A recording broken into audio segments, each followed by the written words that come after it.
सौ भलियो अपने रब का शुक्र करिए। ऐसा रब जिहड़ा बोलदा है, गल्लां करदा है, ते शुक्र करिए सानू उस दियां गल्लां दा सुनन दा मौका मिलदा है।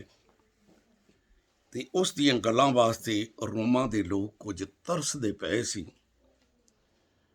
ते फिर पौलुस रसूल ने उन्हां नूं दस्सिया, जिसले रोमियो पहला बाप 9 ऐत तो पढ़दे आ ते लिखिया है,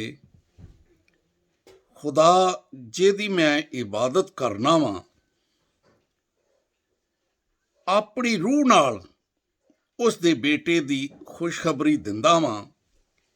इस गल दा गवाह है कि मैं बिला नागा तुहानूं याद करना। बिला नागा कहंदा मैं भुलिया नहीं, बल्कि मैं बिला नागा तुहानूं याद करना है ते अपनियां दुआवां दे विच हमेशा ये दरखास्त करना है कि हुण आखिरकार खुदा दी मर्जी दे नाल तुहाडे कोल मैं आवांगा ते मैं कामयाबी मैनूं होएगी, क्योंकि जदों रब दी मर्जी होई। ते मैं इस गल दा तुहाडी मुलाकात दा मुश्ताक है, ते इस करके मुश्ताक है कि कोई तुहानूं रूहानी नेमत देआं जिहदे नाल तुसीं मजबूत हुंदे जाओ। रूहानी नेमत कहंदा अपनी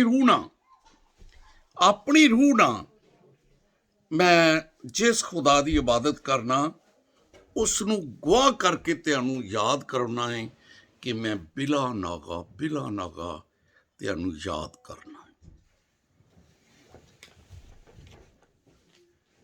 सो अपनी रूह बाज़ दफा असी अपनी रूह दे नाल ही, क्योंकि कुछ खुदा दी रूह है कहंदा मैं आवां ते तुहानूं रूहानी नेमत दे के जावां, लेकिन अपनी रूह की भी गल करदा है। अय्यूब की किताब जिसले 15 बाप ते उहदी 13 ऐत नूं पढ़ीए ना ते लिखिया मिलदा है कि तू अपनी रूह खुदा दी मुखालफत उत्ते, अपनी रूह खुदा दी मुखालफत उत्ते इमादा करना है ते अपने मूँह चो इहो जिहियां गल्लां कड्ढना है जिहड़ियां रब नूं चंगियां नहीं लगदियां। बाज़ दफा असी अपनी रूह ना खुदा दी मुखालफत कर जाने ते ऐसियां गल्लां मूँह चों कड्ढ लैने आ। ते बाज़ दफा असी गल्लां भी चंगियां करने आ, लेकिन दिल दूर करने आ, ते ये गल भी रब नूं चंगी नहीं लगदी। बाज़ दफा असी मूँह चों ऐसियां गल्लां कड्ढ लैने आ, क्योंकि गलतियों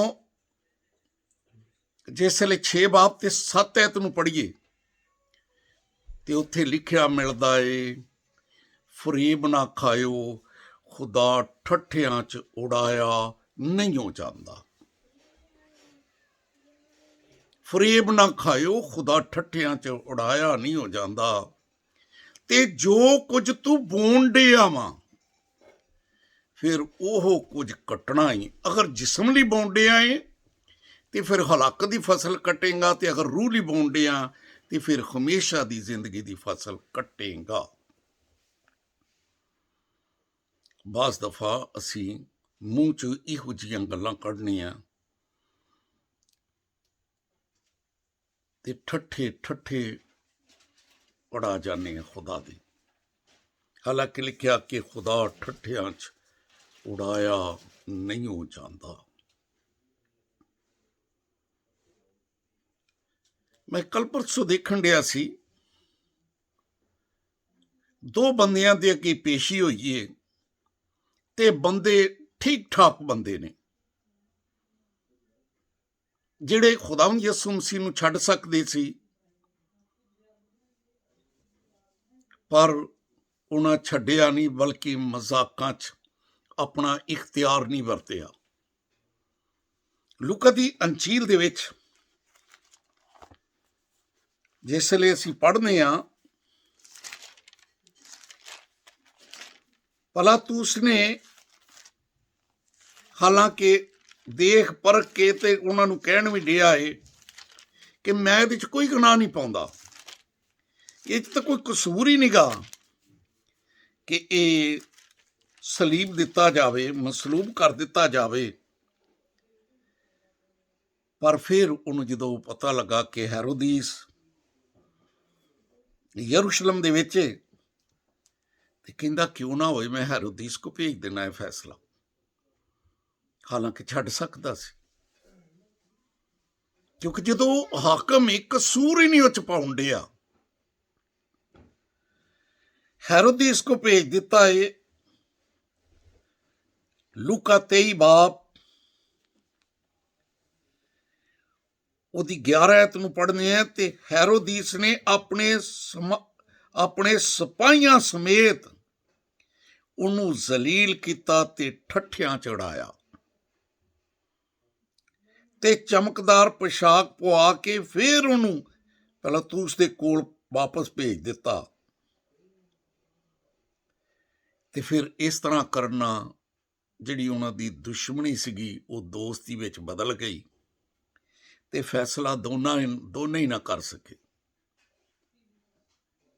ਫਿਰ ਜਿਸ ਵੇਲੇ ਪਿਲਾਤੂਸ ਦੇ ਕੋਲ ਚਲਾ ਗਿਆ ਏ ਤੇ 14 ਆਇਤ ਦੇ ਵਿੱਚ ਪਿਲਾਤੂਸ ਫਿਰ ਕਹਿੰਦਾ ਏ ਮੈਂ ਤਾਂ ਤਹਿਕੀਕਾਤ ਪਹਿਲਾਂ ਵੀ ਕੀਤੀ ਏ, ਇਹਦੇ ਵਿੱਚ ਕੋਈ ਕਸੂਰ ਹੀ ਨਹੀਂ ਕਿ ਇਹਨੂੰ ਦੁੱਖ ਦਿੱਤਾ ਜਾਏ, ਇਹਨੂੰ ਸਲੀਬ ਦਿੱਤਾ ਜਾਏ। ਨਾ ਮੈਂ 'ਚ ਕੋਈ ਚੀਜ਼ ਪਾਈ ਆ, ਨਾ ਹੈਰੋਦੀਸ ਨੇ। 15 ਆਇਤ ਦੇ ਵਿੱਚ ਕਹਿੰਦਾ ਹੈਰੋਦੀਸ ਨੂੰ ਵੀ ਇਹ 'ਚੋਂ ਕੁਝ ਨਹੀਂ ਗਾ ਲੱਭਿਆ, ਪਰ ਫਿਰ ਵੀ ਉਹਨੂੰ ਕਹਿੰਦਾ ਕਿ ਅਗਰ ਤੁਸੀਂ ਚਾਹੋ ਤੇ ਇਹਨੂੰ ਕੁੱਟ ਮਾਰ ਲੈਂਦੇ ਆ, ਜਿੰਨਾ ਚਾਹੋ ਇਹਨੂੰ ਪਟਵਾ ਕੇ ਤੇ ਛੱਡ ਦਿੰਦੇ ਆ। ਬਈ ਜਿਹਦੇ 'ਚ ਕਸੂਰ ਹੀ ਕੋਈ ਨਹੀਂ, ਉਹਨੂੰ ਕੁੱਟਣਾ ਕਿਉਂ? ਤੇ ਯੂੰ ਹੀ ਉਹਨਾਂ ਨੇ ਆਖਿਆ ਕਿ ਲੈ ਬਈ ਕੁਝ ਲਚਕ ਮਿਲੀ ਹੈ, ਕੁਝ ਲਚਕ ਮਿਲੀ ਹੈ, ਕਸੂਰ ਤੇ ਕਹਿੰਦਾ ਇਹਦੇ 'ਚ ਕੋਈ ਨਹੀਂ। ਪਰ ਕਹਿੰਦਾ ਜੇ ਤੁਸੀਂ ਚਾਹੁੰਦੇ ਹੋ ਤੇ ਚਲੋ, ਤੁਹਾਨੂੰ ਮੈਂ ਰਾਜ਼ੀ ਕਰ ਦਿੰਦਾ, ਇਹਨੂੰ ਕਟਾਪਾ ਚਾੜ ਚੂੜ ਕੇ ਤੇ ਖੁਦਾਵੰਦ ਯਿਸੂ ਮਸੀਹ ਨੂੰ ਛੱਡ ਦਿੰਦੇ ਆ। ਪਰ ਇੰਨੀ ਉਹ ਲਚਕ ਪਾ ਕੇ ਤੇ ਉਹ ਹੋਰ ਚਲਾਏ ਨੇ ਇਹਨੂੰ ਸਲੀਬ ਦੇ। ਉਹਨੇ ਤੀਸਰੀ ਵਾਰੀ ਵੀ ਆਖਿਆ ਮੈਂ 'ਚ ਕੋਈ ਬੁਰਾਈ ਨਹੀਂ ਗਾ ਪਾਉਣਾ। ਤੇ 23 ਆਇਤ ਦੇ ਵਿੱਚ ਫਿਰ ਉਹਨੇ ਆਖਿਆ ਕਿ ਅਗਰ ਤੁਸੀਂ ਚਾਹੁੰਦੇ ਹੋ ਤੇ ਇਹਨੂੰ ਪਟਵਾ ਕੇ ਛੱਡ ਦਿੰਦੇ ਆ। ਪਰ ਉਹ ਚਲਾ ਚਲਾ ਕੇ ਸਗੋਂ ਸਿਰ ਹੁੰਦੇ ਗਏ ਇਹਨੂੰ ਸਲੀਬ ਦੇ, ਤੇ ਉਹਨਾਂ ਦਾ ਚਲਾਣਾ ਫਿਰ ਕਾਰਗਰ ਹੋ ਗਿਆ। ਭਲਿਓ ਜਦੋਂ ਅਸੀਂ ਲਚਕ ਦਿੰਦੇ ਹਾਂ, ਆਪਣੇ ਮੂੰਹ 'ਚੋਂ ਐਸੀਆਂ ਗੱਲਾਂ ਖੁਦਾ ਦੇ ਖਿਲਾਫ ਕੱਢ ਲੈਂਦੇ ਹਾਂ ਤੇ ਫਿਰ ਅਬਲੀਸ ਸਿਰੇ ਚੜ੍ਹਦਾ ਜਾਂਦਾ ਹੈ ਤੇ ਅਸੀਂ ਖੁਦਾ ਦੀ ਕਲਾਮ ਨੂੰ ਠੱਠਿਆਂ ਚੜਾ ਦਿੰਦੇ ਹਾਂ। ਯਸਾਇਆ 32 ਬਾਬ ਨੂੰ ਪੜ੍ਹੀਏ ਨਾ ਤੇ ਲਿਖਿਆ ਇੱਕ ਬਾਦਸ਼ਾਹ ਸਦਾਕਤ ਦੇ ਨਾਲ ਤੁਖਮਰੇਜ਼ੀ, ਇੱਕ ਬਾਦਸ਼ਾਹ ਅਦਾਲਤ ਦੇ ਵਿੱਚ ਸਦਾਕਤ ਦੇ ਨਾਲ ਹੁਕਮਰਾਨ ਰਹਿ ਸਕਦਾ ਹੈ। ਸਦਾਕਤ ਦੇ ਨਾਲ ਆਂਦੀ ਵਿੱਚ ਤੂਫਾਨ, ਆਂਦੀ ਤੇ ਤੂਫਾਨ ਵਿੱਚ ਪਨਾਹਗਾਹ ਦੀ ਮਾਨਤ ਤੇ ਸ਼ਹਿਜ਼ਾਦੇ ਅਦਾਲਤ ਦੇ ਨਾਲ ਹੁਕਮਰਾਨੀ ਕਰਨਗੇ। ਮਾਂਦਗੀ ਦੀ ਜ਼ਮੀਨ ਵਿੱਚ ਚਟਾਨ ਦੀ ਮਾਨਤ। ਤੇ ਅੱਜ ਜਦੋਂ ਅਸੀਂ ਫੈਸਲਾ ਹੱਕ ਤੇ ਨਹੀਂ ਕਰਦੇ, ਜਿੱਥੇ ਅਸੀਂ ਮਾਂਦਗੀ ਦੀ ਜ਼ਮੀਨ ਹੈ, ਕੋਈ ਚੀਜ਼ ਨਹੀਂ, ਉੱਥੇ ਚਟਾਨ ਬਣ ਕੇ ਖੜੇ ਨਹੀਂ ਹੁੰਦੇ, ਫੈਸਲਾ ਨਹੀਂ ਕਰਦੇ, ਹੱਕ ਤੇ ਬੋਲਦੇ ਨਹੀਂ। ਤੇ ਅਸੀਂ ਖੁਦਾ ਦੇ ਕਲਾਮ ਨੂੰ ਤਾਂ ਕਹਿੰਦੇ ਹਾਂ ਕਿ ਅਸੀਂ ਮੰਨਦੇ ਹਾਂ। ਬਈ ਕਾਹਦਾ ਮੰਨਣ ਹੈ? ਮੰਨਣ ਤੇ ਹੈਗਾ ਏ ਕੁਲਸੀਓ 3 ਬਾਬ 16 'ਚ ਲਿਖਿਆ ਏ ਮਸੀਹ ਦੇ ਕਲਾਮ ਨੂੰ ਦਿਲਾਂ 'ਚ ਵਸਾ, ਦਿਲਾਂ 'ਚ ਵਸਾ ਵਸਾ ਇਹਨੂੰ ਵਸਣ ਦੇ। ਅਬਰਾਨੀਓ ਦਾ ਮਸਨਫ ਪੌਲੁਸ ਰਸੂਲ 4 ਬਾਬ ਉਹਦੀ 2 ਐਤ ਨੂੰ ਪੜ੍ਹੀਏ ਤੇ ਉੱਥੇ ਲਿਖਿਆ ਮਿਲਦਾ ਏ, ਸਾਨੂੰ ਵੀ ਉਹਨਾਂ ਦੀ ਤਰ੍ਹਾਂ ਹੀ ਖੁਸ਼ਖਬਰੀ ਸੁਣਾਈ ਗਈ ਸੀ, ਪਰ ਸੁਣੇ ਹੋਏ ਕਲਾਮ ਨੇ ਉਹਨਾਂ ਨੂੰ ਕੁਝ ਫਾਇਦਾ ਨਾ ਦਿੱਤਾ। ਕਿਉਂ ਫਾਇਦਾ ਨਾ ਵੀ ਦਿੱਤਾ? ਕਿਉਂਕਿ ਸੁਣਨ ਵਾਲਿਆਂ ਦੇ ਦਿਲਾਂ ਦੇ ਵਿੱਚ ਈਮਾਨ ਦੇ ਨਾਲ ਨਾ ਬੈਠਿਆ। ਅਗਰ ਕਿਸੇ ਆਏ ਨੂੰ ਤੁਸੀਂ ਬਿਠਾਉਂਦੇ ਹੀ ਨਹੀਂ ਤੇ ਕਾਹਦਾ ਉਹਦਾ ਮਾਨ ਸਨਮਾਨ ਕਰਦੇ? ਕੋਈ ਉਹਦਾ ਮਾਨ ਸਨਮਾਨ ਨਹੀਂ। ਬਲਕਿ ਪੌਲੁਸ ਰਸੂਲ ਜਦੋਂ ਤਮੋਥੀਉਸ ਨੂੰ ਦੂਸਰਾ ਖਤ ਲਿਖਦਾ ਹੈ, 4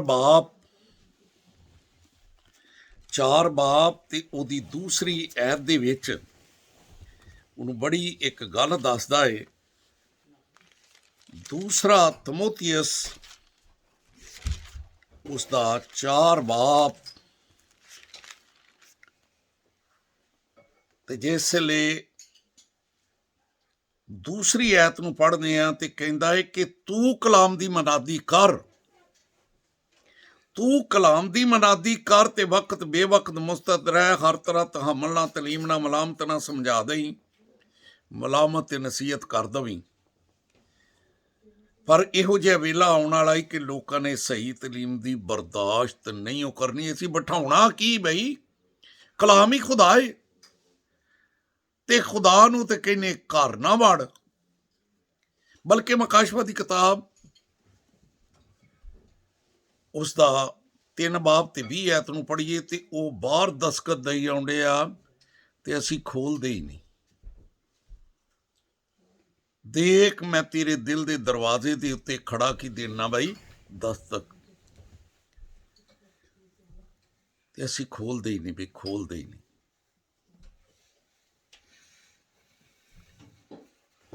ਤੇ ਤਮੋਥੀਉਸ ਨੂੰ ਖਤ ਲਿਖਦੇ ਆ ਇਸ ਕਰਕੇ ਨਹੀਂ ਖੋਲਦੇ ਕਿਉਂਕਿ ਉਹਦੀਆਂ ਗੱਲਾਂ ਦੀ ਬਰਦਾਸ਼ਤ ਨਹੀਂ ਗਈ। ਤੇ ਜੇਕਰ ਸੁਣ ਲੈਂਦੇ ਆ ਤੇ ਫਿਰ ਠੱਠਿਆਂ ਚੜਾ ਦਿੰਦੇ ਆ, ਠੱਠਿਆਂ ਚ ਖੁਦਾ ਨੂੰ ਉਡਾ ਦਿੰਦੇ ਬਈ। ਕਿਸ ਤਰ੍ਹਾਂ ਠੱਠਿਆਂ ਨੂੰ ਚੜਾ ਦਿੰਦੇ ਆ? ਯਸਾਇਆ ਨਬੀ ਦਾ ਸੀਫਾ 48 ਬਾਬ ਤੇ 4 ਐਤ ਚ ਲਿਖਿਆ ਹੈ,